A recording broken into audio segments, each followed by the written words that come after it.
have confusions. Every young person is going to have those dilemmas, to do or not to do, to be or not to be. That's exactly how the Gita begins. It begins with confusion, it begins with dilemmas, it begins with a lack of meaning. Right? And then Krishna kind of guides Arjun through and empowers Arjun to make his own choices. Krishna only acts as a facilitator, right? And empowers Arjuna to understand that he is way too more powerful than the people he's going to face in the battle.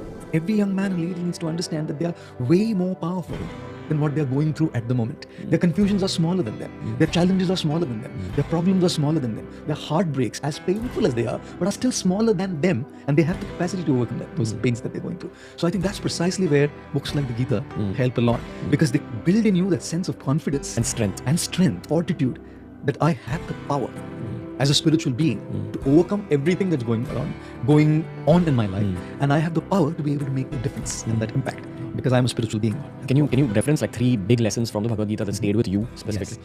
Yes. One of the lessons that stayed with me from the Gita is a particular text from the 2nd chapter of the Gita, which talks about the summer and the winter season, right? And this particular text says that the summer and the winter season keeps coming and going every year. Seasons change. And just because the seasons change, we never stop performing our duties. Let's say, for example, it's Chicago and the temperatures are minus 27 degrees Celsius. People don't stop their work still. Let's say it's Delhi, it's 43 degrees Celsius. People are still on and going on with their regular life with a few adjustments here and there, obviously. So this text of the Gita, chapter 2, tells us that we have to learn to tolerate the ups and downs and not be distracted from what our main purpose is. Like when we talk about tolerating failures and pains, we can understand. But we also have to learn to tolerate our success and the good times, because both distract us. You know, usually we only look at the negatives as distractions. But even the positives distract us from what we're meant to be doing. So that's something that really kind of stayed with me.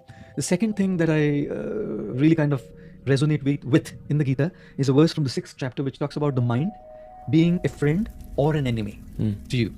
It depends on how you deal with the mind. Okay. Right? If you befriend your mind, the mind will become your friend and will empower you to do what you want to do. But if you don't deal with it rightly, then the mind will become your enemy and will lead to your downfall. I'll give you an example. You want to get up early in the morning to go for a jog or for a workout because you know you want to be fit. You know your days are busy. And you decide this is going to be my plan for the year 2020, correct? You set up the alarm clock to wake up early in the morning, like 5, 6, whatever.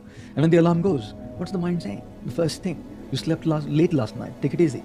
Or maybe this is not the right thing for you to do. The mind's constantly playing games, right? Now, if you have a mind which is constantly giving these kind of reasons, you're not going to wake up. Right?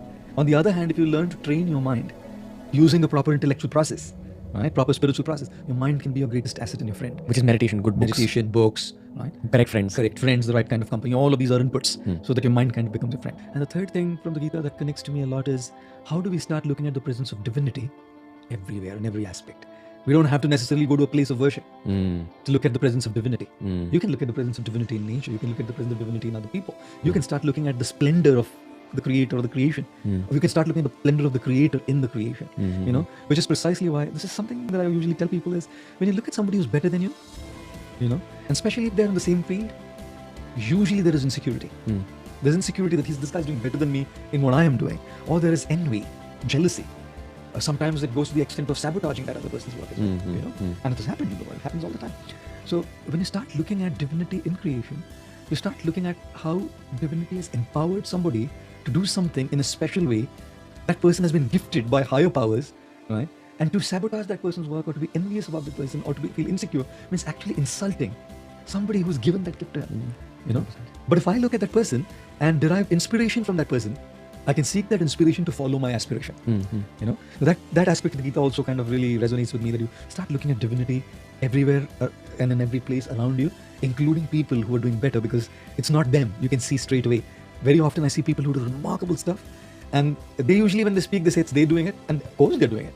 No doubt that there's a part that they're doing, but you can tell that there's something beyond them that's kind of making them do it, whether it's acting, speaking, singing, something. There's an element which is not necessarily effort, not their effort. You know? X factor. And when you start appreciating that X factor as divinity, oh, that's something that really kind of connects to me.